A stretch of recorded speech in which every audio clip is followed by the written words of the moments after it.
وبلغنا رسوله النبي الأمين الكريم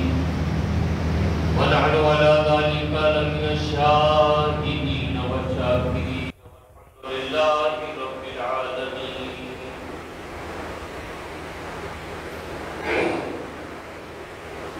بندے پروردگار امت احمد نبی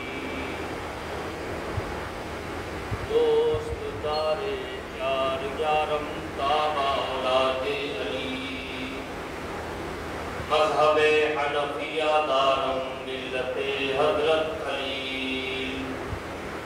خاک پائے غوث اعظم سے سایہ ہر ولی. حضرات گرامی، تمام تعریفیں اس رب کائنات کے لیے جس نے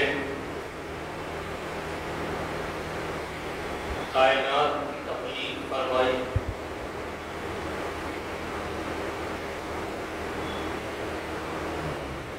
حضرت سیدنا آدم علیہ نبینا علیہ السلام اور آپ کی نسل کے ذریعے دنیا کو آباد فرمایا، اور پھر نسل آدم کی ہدایت کے لیے یکے بعد دیگرے پیغمبروں کو مبعوث فرماتا رہا، یہاں تک کہ حضور پاک صلی اللہ علیہ وآلہ وسلم کی بعثت فرمائی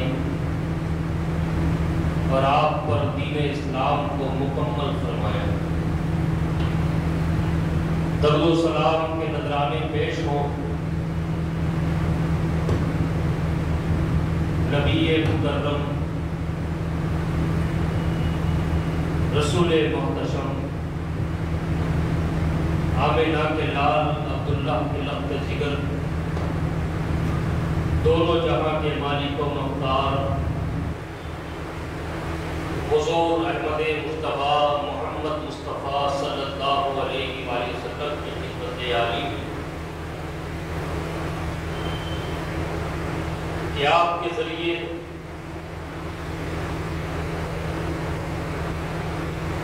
ہمیں دولت ایمان نصیب ہوئی،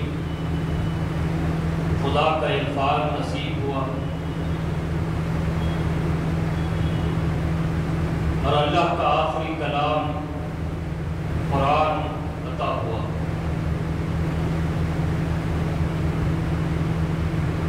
عزیزان گرامی، گزشتہ جمعہ چونکہ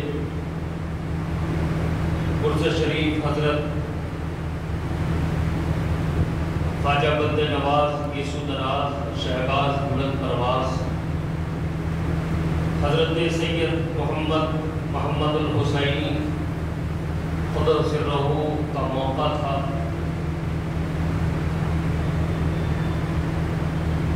حضرت اقدس کے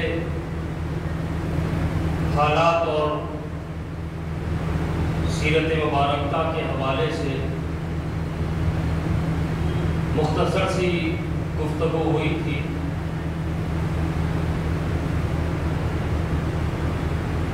آج جس موضوع پر میں آپ حضرات کے سامنے چند گزارشات رکھنا چاہتا ہوں،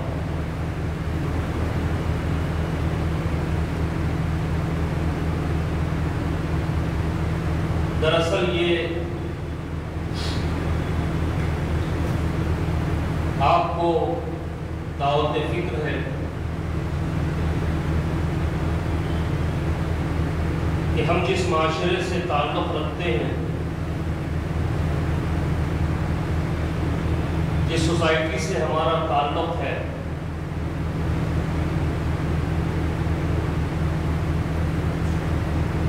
وہ دنیا میں ایک آئیڈیل سوسائٹی ہونی چاہیے. دنیا کی دیگر اقوام کے لیے دنیا کے دوسرے سوسائٹیز کے لیے ہمارا معاشرہ ایک نمونہ ہونا چاہیے. لیکن عزیزان گرامی، دنیا میں جو بے حیائی، عریانیت اور بدکاری کا سیلاب آیا ہوا ہے، افسوس اس بات کا ہے کہ ہمارے معاشرے کا اکثر حصہ بھی خود کو اس سیلاب سے محفوظ نہیں رکھ سکا. ہونا تو یہ چاہیے تھا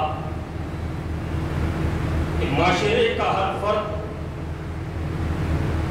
جو کہ اس کا تعلق نبی پاک صلی اللہ علیہ وآلہ وسلم کی غلامی سے ہے، ہر ایسی بات کو رد کر دیتا جو اللہ اور اس کے رسول صلی اللہ علیہ وآلہ وسلم کی ناراضگی کا سبب بنتا. لیکن عزیزان گرامی، یہ بات بالکل درست ہے کہ بعض حقیقتیں ایسی ہوتی ہیں جو کڑوی ہوتی ہیں، آسانی سے قبول نہیں ہوتی. اگر حقیقت سمجھ میں بھی آ جاتی ہے تو انجان بننے میں ہی اپنی عافیت سمجھی جاتی ہے. عزیزان گرامی، جس موضوع پر میں آپ حضرات کے سامنے چند گزارشات رکھنا چاہتا ہوں، اس کا تعلق ہمارے معاشرے کے اسی تصویر سے تعلق رکھتا ہے کہ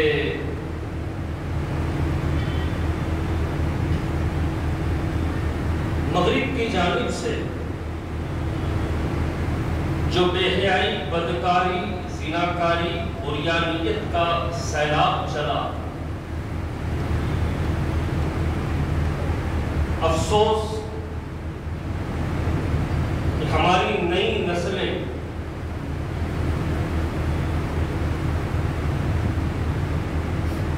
اس میں بہتی چلی جا رہی ہیں. آئے دن اخبارات میں، سوشل میڈیا کے ذریعے، پرنٹ میڈیا کے ذریعے، الیکٹرانک میڈیا کے ذریعے آئے دن کچھ ایسے واقعات سامنے آتے رہتے ہیں. یا تو ہم توجہ نہیں کرتے یا توجہ کرنا نہیں چاہتے.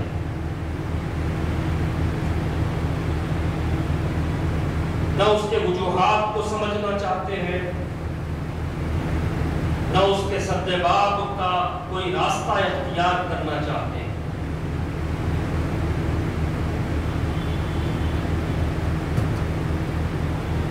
ہر شہر کے مختلف علاقوں میں ڈویژن کے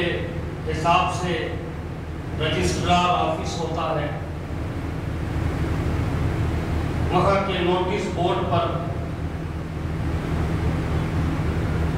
چند ایک نوٹس لگی ہوتی ہے جس پہ لڑکا اور لڑکی کی تصویر ہوتی ہے. اور نوٹس کو غور سے دیکھا جائے تو یہ بات سمجھ میں آتی ہے کہ لڑکا لڑکی میں سے ایک مسلمان گھرانے سے تعلق رکھتا ہے اور دوسرے کا تعلق غیر اسلامی، غیر مسلم فیملی سے اس کا تعلق ہوتا ہے. نوٹس کیا ہوتی ہے کہ ان لوگوں نے اپنی شادی کی درخواست دی ہے، میرج کی درخواست دی ہے اور فلاں تاریخ کو ان کی میرج ہونے والی ہے. اگر کسی کو اعتراض ہو تو وہ اپنا اعتراض سبمٹ کرے. عزیزان گرامی، ٹھیک ہے معلومات میں اضافہ بھی ہوتا ہے، چند لوگ اس کے فوٹوز لیتے ہیں اور سوشل میڈیا کے حوالے کر دیتے ہیں اور کھڑا کر گروپس میں انڈیویجولی طور پر اس کو فارورڈ کرنا شروع کر دیا۔ اس کے پس پردہ محرکات کیا ہیں اس کو سمجھنے کی ضرورت ہے۔ یہ جو لڑکا لڑکی کی فوٹو لگی ہوتی ہے، یہ ایسا نہیں ہوتا کہ کل ان دونوں کی ملاقات ہوئی، آج جان پہچان ہوئی اور شام سے پہلے انہوں نے رجسٹرار کے بعد اپنی میرج کی درخواست دے دی، اور پھر دوسرے دن نوٹس بورڈ پر ان کی تصویر لگ گئی۔ ایسا بالکل نہیں ہوتا۔ ہوتا یہ ہے کہ برسوں پہلے سے ان کے تعلقات ہوتے ہیں۔ عزیزان گرامی، بار بار یہ مغربی طرز زندگی کی جو بات کی جاتی ہے، اس کی حقیقت یہ ہے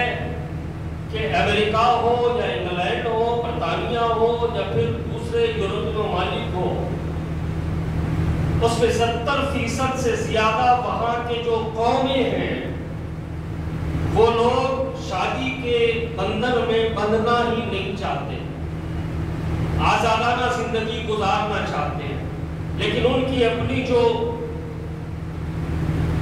نفسانی ضروریات ہوتی ہیں اس کو پورا کرنے کا انہوں نے ایک طریقہ نکالا، اس کا نام رکھ دیا انہوں نے لیو ان ریلیشن۔ یعنی دونوں کے درمیان شادی نہیں ہوگی، لیکن تعلقات ان کے ویسے ہی ہوں گے جیسے شادی شدہ زندگی میں ایک مرد اور عورت کے ہوتے ہیں، اور ان کا طریقہ کار یہ ہوتا کہ بھئی آپ اپنے کام سے کام رکھو، ہم اپنے کام سے کام رکھیں گے، جب ایک دوسرے کی ضرورت ہوگی ملیں گے، پھر یا تو ایک گھر میں رہیں گے یا الگ الگ گھروں میں رہیں گے۔ آپ کی مصروفیات سے ہمیں کچھ لینا دینا نہیں، ہماری مصروفیات سے آپ کو کچھ لینا دینا نہیں، اور اس کے نتیجے میں کئی حرامی بچے بھی پیدا ہو جاتے ہیں۔ اب ظاہر سی بات ہے جب کوئی بغیر شادی کے کوئی بچہ پیدا ہو جائے تو نہ ماں اس کی ذمہ داری قبول کرنے تیار ہوتی ہے، نہ باپ اس کی ذمہ داری قبول کرنے تیار ہوتا ہے، یا تو اس کو پیدائش سے پہلے ہی مار دیا جاتا ہے یا پھر پیدا ہوتے ہی اسے کانوینٹ میں داخل کر دیا جاتا ہے۔ اس کے بعد ماں باپ سے اس کا کوئی رابطہ نہیں ہوتا، پھر ایک نئی نسل ویسے ہی بدکاری والی پروان چڑھنا شروع ہوتی ہے۔ تو یہ مغرب اور یورپ کا طوفان ہے، اور افسوس بر صغیر میں بھی اس قسم کے حرکات ہونے لگے، اور یہ خاص طور پر IT sector, call centres کے نام پہ جو کمپنیز بنے ہوئے ہیں، ایک علاقے کا لڑکا ہوتا ہے، ایک علاقے کی لڑکی ہوتی ہے، اپنے گھر والوں سے دور، اپنے خاندان والوں سے دور، اور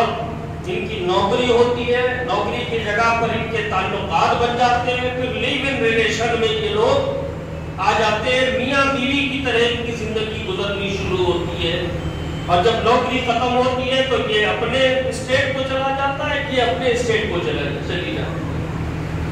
تو عزیزان گرامی، یہ جو لیو ان ریلیشن ہے 3-4 سال ان کے درمیان تعلق رہتا ہے، اور یہ عزیزان گرامی منظم انداز میں اس کا ٹارگٹ صرف اور صرف امت مسلمان ہے، کیونکہ عزیزان گرامی حیا کا تعلق ایمان سے ہے۔ جہاں حیا کم ہوگی یا حیا ختم ہوگی وہاں ایمان ختم ہوگا، اور جہاں ایمان ختم ہوگا وہاں اللہ کی ذات پر بھروسہ بھی ختم ہو جائے گا، اور رسول پاک سے نسبت بھی ختم ہو جائے گی۔ اور جب یہ دو چیزیں کسی کے پاس سے ختم ہو جاتی ہیں تو پھر اس کو ختم کرنے میں کوئی مشقت اور محنت اٹھانی نہیں پڑتی۔ تو یہ مسلمان قوم ان پر ٹارگٹ ہے، اور ہماری قوم کا مزاج یہ ہے کہ ہر نئی چیز کو ہم گلے لگانا چاہتے ہیں، ہر نئی چیز کو ہم اختیار کرنا چاہتے ہیں۔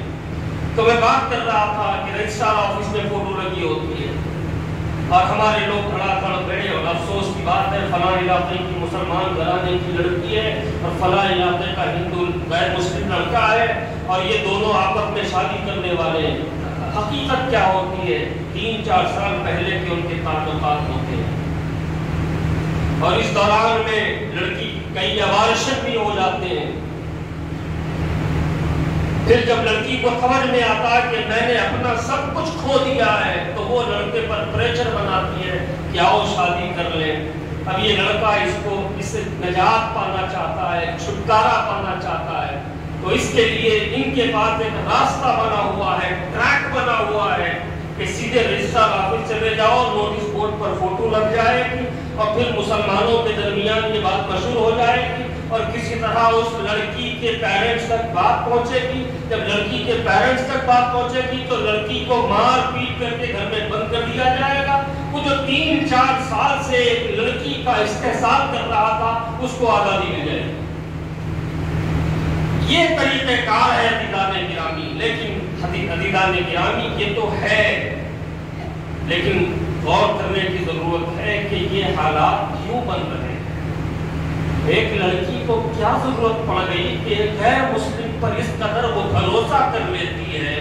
کہ 3-4 سال 5 سال 6 سال تک اپنے آپ کو اس کے ہاتھوں کھلونا بنا دیتی ہے، پھر جب اس کو اپنے برباد ہونے کا خیال آتا ہے تب اسے پناہ گاہ کی تلاش ہوتی ہے۔ عزیزان گرامی یہ حالات کیوں بن رہے ہیں؟ ان وجوہات پر غور کرنے کی ضرورت ہے اور عزیزان گرامی یہ حالات ہمارے اپنے ہاتھ میں ہیں۔ پہلی بات،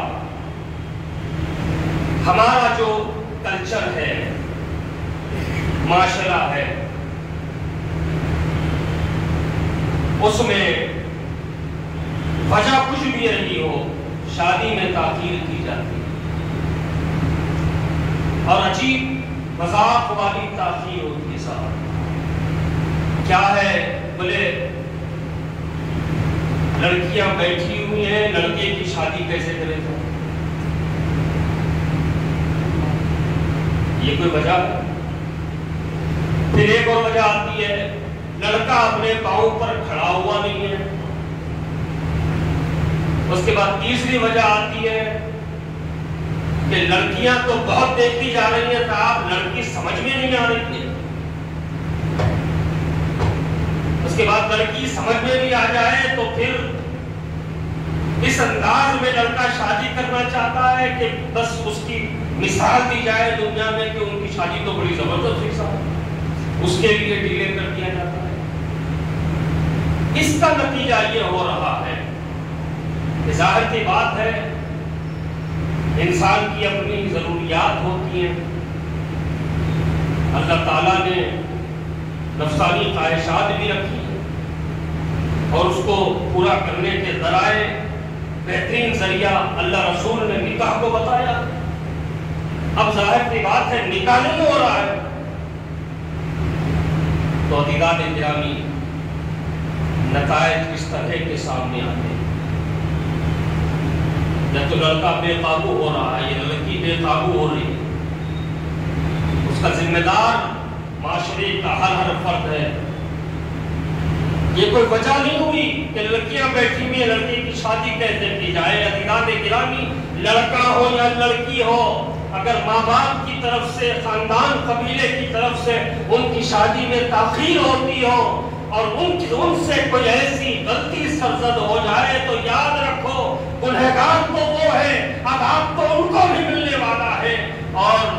ان کے ماں باپ سے بھی اس کا سوال ہونے والا ہے،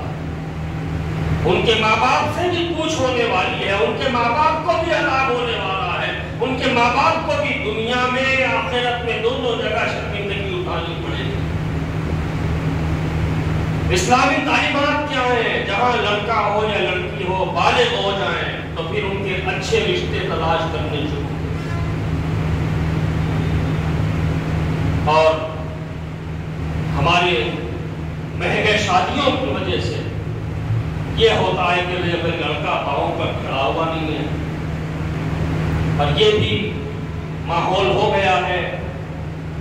کہ ایک زمانے تک ہم لوگوں نے ممبر پہ کھڑے ہو کے یہ کہا کہ بھئی بچیوں پہ ظلم نہ کیا جائے، بچیوں کو اپنی بیٹی سمجھا جائے، بہو کو بہو نہ سمجھا جائے، بہو کو بیٹی مان لیا جائے۔ لیکن عزیزان گرامی، یہ بھی معاشرے کا ایک رخ ہے کہ جہاں ساس سسرے خود بہو کو اپنی بیٹی بنانے تیار ہوتے ہیں، بہو اپنے ساس سسرے کو اپنے ماں باپ سمجھنے کو تیار نہیں ہوتے۔ وہ تو یہ چاہتی ہے کہ بھئی یہ بڈھا بڈھی خاموخواہ کے میرے پیچھے لگے ہوئے ہیں، میری زندگی تو بہتر اس وقت ہو سکتی ہے جب میں اپنے شوہر کو لے کے ان سے الگ ہو جاؤں۔ تو یہ بھی ایک زمانے تک ہم سے غلطی ہوتی رہی کہ بھئی بہو کو بیٹی سمجھا جائے، لیکن بہو ہے کہ بیٹی بننے تیار نہیں ہوتی، اپنے ساس سسرے کو عذاب سمجھنے لگتی ہے۔ تو عزیزان گرامی، یہ حالات اس وقت پیدا ہوتے ہیں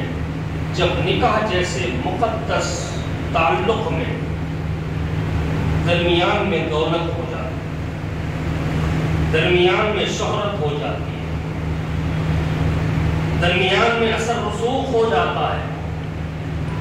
اگر نکاح جیسے مقدس تعلق کے درمیان میں تقوی ہو، پرہیزگاری ہو،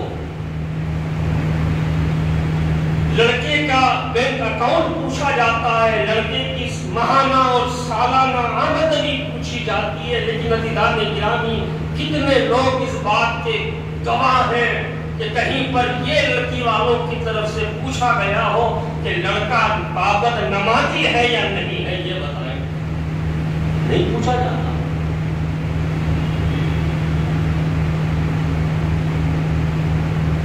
لڑکا ہر سال تفریح پہ چلا جاتا ہے، یورپین کنٹری کے ٹرال مار کے آتا ہے،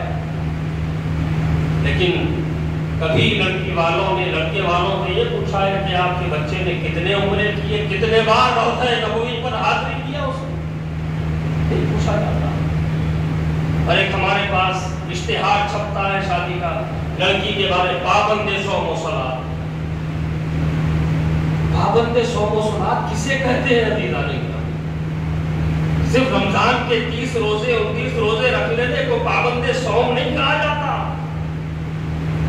بلکہ ہر مہینہ ایام بیت کے جو روزے ہوتے ہیں وہ بھی وہ رکھنے والی ہو، اور درمیان میں جب اسے موقع مل جائے وہ روزہ رکھ لے۔ اور پابند صلات کسے کہتے ہیں؟ 5 وقت کی نمازیں وہ پابندی سے پڑھا کرتی ہو، نہیں صرف ٹائٹل استعمال کیے جاتے۔ اور عزیزان گرامی، تقوی پرہیزگاری کی بنیاد پر جب رشتے نہیں ہوتے ہیں تو رشتوں میں رشتے بننے میں تاخیر ہوا۔ ہر آدمی اپنے اسٹیٹس کا رشتہ دیکھنے نکلتا ہے، اور جب تاخیر ہو جاتی ہے تو پھر انسانی ضروریات ہے، نفسانی خواہشات ہیں، لڑکا ہو یا لڑکی ہو قدم پھسلنے ضروری ہے۔ ہاں، اگر بچپن ہی سے بچوں کی تربیت اس نہج پر کی جائے کہ ان کے دل میں اللہ کی خشیت کو رکھا جائے، ان کے دل میں نبی پاک صلی اللہ علیہ وآلہ وسلم کی محبت رکھی جائے، اپنے بچے کو یہ بتایا جائے کہ سیدنا ابوبکر صدیق کی کردار کیا ہے، سیدنا عمر فاروق کی سیرت کیا ہے، سیدنا عثمان غنی کا تقوی اور حیا کیا ہے، سیدنا علی المرتضی مشکل کشا کرم اللہ وجہہ کی شجاعت کیا ہے، سخاوت کیا ہے، اور سرکار سیدنا امام حسن، سرکار سیدنا امام حسین کا کردار کیا ہے۔ اگر بچے کو یہ بتایا جائے تو بچہ جب بڑا ہوگا تو اس کے ذہن میں تو یہی ہوگا کہ میں مسلمان ہوں، میں نبی پاک کا غلام ہوں، اور خلفائے راشدین کا اور اہل بیت اطہار کہ میں عاشق ہوں، مجھے کوئی ایسی حرکت نہیں کرنی چاہیے کہ جس کی وجہ سے میری یہ نسبتیں بدنام ہو جائیں۔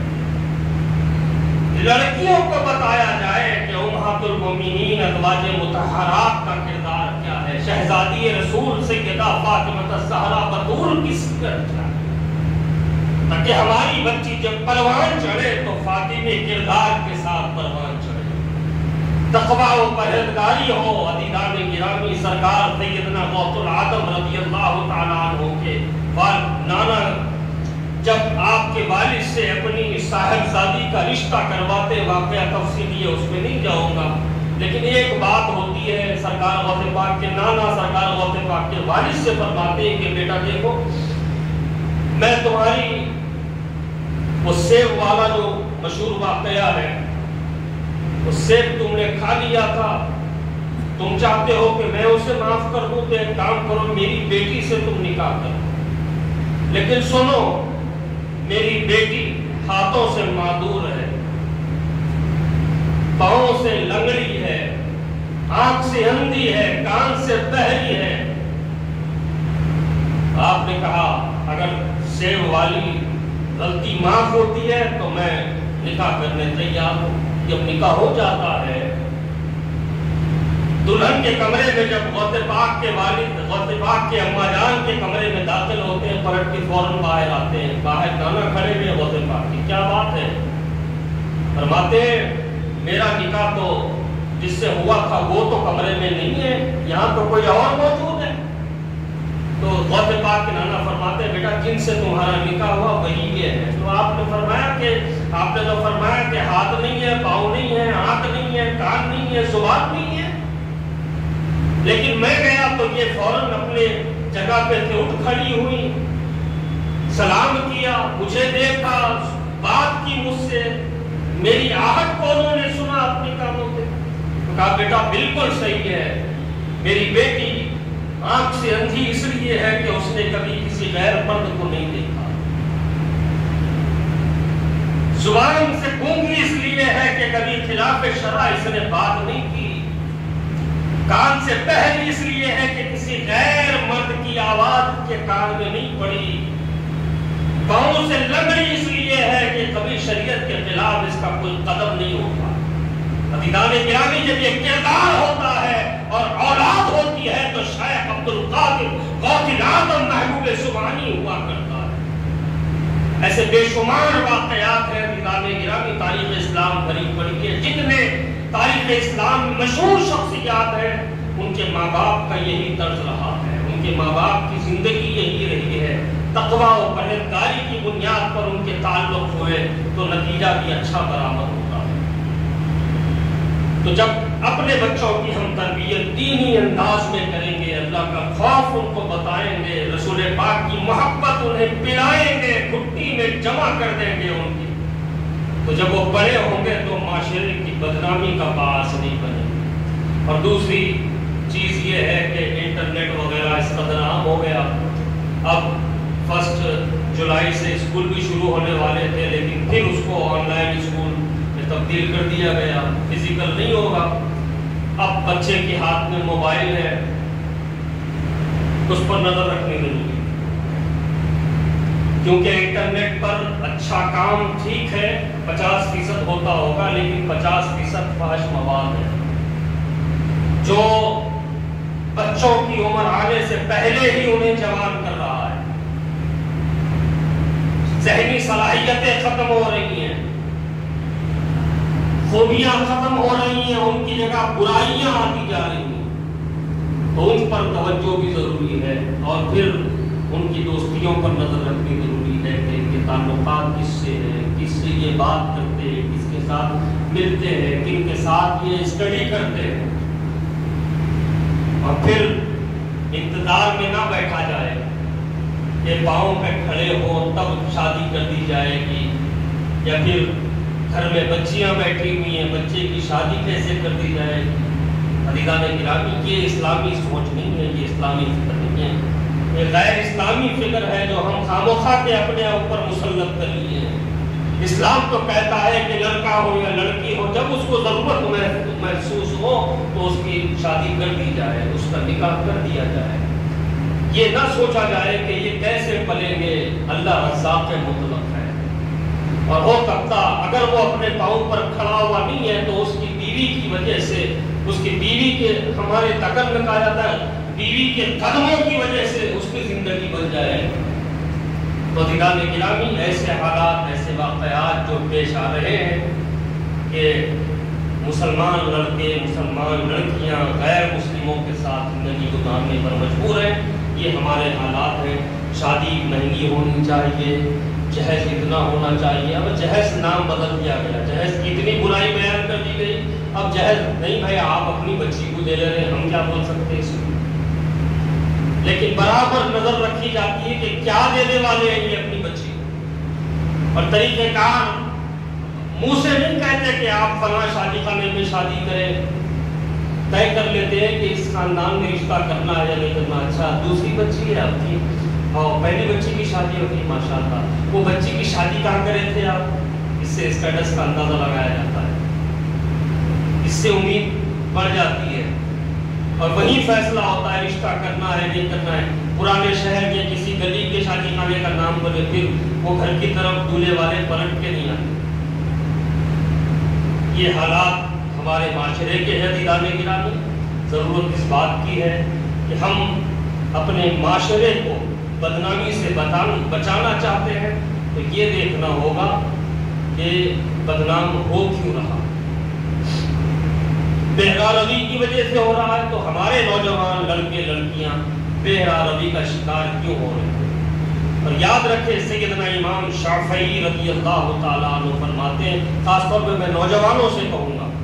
سیدنا امام شافعی رضی اللہ تعالیٰ عنہ کا یہ قول اپنے ذہنوں میں رکھیں، فرماتے ہیں زنا ایک قرض ہے، زنا ایک قرض ہے، اگر تم کسی کے ساتھ زنا کرو گے تو دراصل تم نے یہ قرض لے لیا، اب تمہارا یہ قرض تمہاری بہن، تمہاری بیٹی، تمہاری بیوی کی طرف سے ادا کیا جائے۔ عزیزان گرامی جو نوجوان بھائی ہیں میرے سنے، اگر ہم بڑی آسانی کے ساتھ ڈیٹنگ کلچر عام ہو گیا ہمارے پاس، اگر آپ کسی کی بیٹی کسی کی بہن کے ساتھ اگر غلط کام میں ملوث ہیں تو یاد رکھیے ہمارے گھر کی بیٹیاں بھی محفوظ ہونے والی نہیں، ہماری بہنیں بھی محفوظ نہیں رہ سکتی۔ اسی لیے سیدنا امام شافعی فرماتے ہیں زنا ایک قرض ہے، اگر کسی نے یہ قرض لے لیا تو پھر اس کی بیٹی یا اس کی بہن کے ذریعے وہ قرض ادا ہوگا۔ اللہ تعالیٰ ہمارے معاشرے کو اس قسم کی برائی سے محفوظ اور معمون رکھے، اور یہ مغربی طرز کا جو لیو ان ریلیشن ہے، اللہ تعالیٰ اس سے، اس بلا سے، اس وبا سے ہماری قوم کو محفوظ اور معمون فرمائے۔ عزیزان گرامی یہ بہت برا عمل ہے، بہت برا فعل ہے، اللہ اس کے رسول کی لعنت ہے، دنیا میں بھی اس کی سزا ہے، آخرت میں بھی اس کی سزا ہے، بڑا سخت عذاب جھیلنا ہوتا ہے۔ اور اسلام نے ان ساری بدکاریوں کا ایک واحد حل رکھ دیا ہے، نکاح۔ نکاح کو آسان کرو، نکاح کو سادہ کرو، تاکہ ہمارا معاشرہ بڑے بڑے خطروں سے محفوظ ہو جائے، بڑی بڑی بدنامیوں سے ہمارا معاشرہ محفوظ ہو جائے۔ حضرات گرامی، یہی ایک آپ سے درخواست ہے کہ اپنے بچوں اور بچیوں کو اسلامی تربیت کے مطابق پروان چڑھائیں، اللہ کا خوف ان کے دلوں میں پیدا کرے، رسول پاک صلی اللہ علیہ وآلہ وسلم کی محبت ان کے دلوں میں رکھے، اہل بیت اطہار ہو یا صحابہ کرام ہو، ان کی سیرت سے اپنے بچوں کو واقف کروائیں، اولیاء کرام کے تعلیمات سے اپنے بچوں کو واقف کروائیں، تاکہ ہمارا بچہ ہماری نظروں سے دور بھی رہے تو وہ مسلمان رہے، رسول پاک صلی اللہ علیہ وآلہ وسلم کا غلام رہے۔ عزیزان گرامی، انشاءاللہ العزیز مسجد ہادہ میں، مسجد ہادہ کے انتظامیہ کی جانب سے آج شام، آج رات بعد نماز عشاء یوم بندہ نواز خود سرہ منایا جا رہا ہے۔ آپ حضرات سے درخواست ہے کہ